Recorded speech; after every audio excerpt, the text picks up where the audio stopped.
గబుక్కన చంపేసి గబక్కన తప్పించుకునేటటువంటి కేసులు విపరీతమైపోతున్నాయి. ఎస్పెషల్లీ హైదరాబాద్ లాంటి మహానగరంలో ఏ రోజు మర్డర్ లేని రోజు ఉండట్లేదు, మర్డర్ జరగనటువంటి సెక్షన్ ఉండట్లేదు.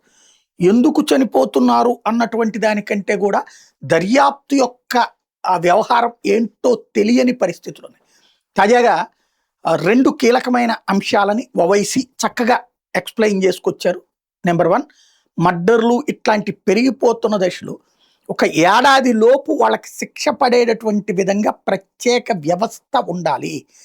మర్డర్లకి సంబంధించి పరిశోధనల కోసం ప్రత్యేక బృందాలు ఏర్పాటు చేయాలి. చాలా మంచి ప్రతిపాదన. ఇదివరకు రాజకీయపరమైనటువంటి వేరే వేరే అంశాలు పక్కన పెడితే అడ్మినిస్ట్రేరియల్గా చాలా మంచి సలహా ఇచ్చారు ఓవైసీ. నెంబర్ 1. రెండోది, డ్రగ్స్ విచ్చలవిడిగా పెరిగిపోతుంది, అంగీకరించారు ఆయన. మత్తు పదార్థాలని తమ మతాచారాల ప్రకారమే నిషేధించినటువంటి ముస్లిం సామాజిక వర్గంలోని యువత కూడా ఆ ట్రాప్లో పడిపోతున్నారు. అది ఆయన కూడా గ్రహించినట్టున్నారు. అందుకనినే ఒక పిలుపు కూడా ఇచ్చుకొచ్చారు.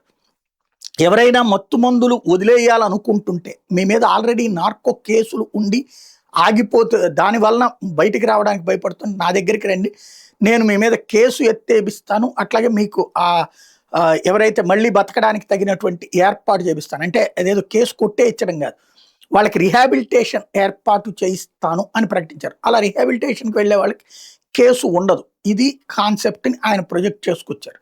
చాలా మంచిదే, చర్చనీయాంశమైనటువంటి టాపిక్సే మాట్లాడుకొచ్చారు.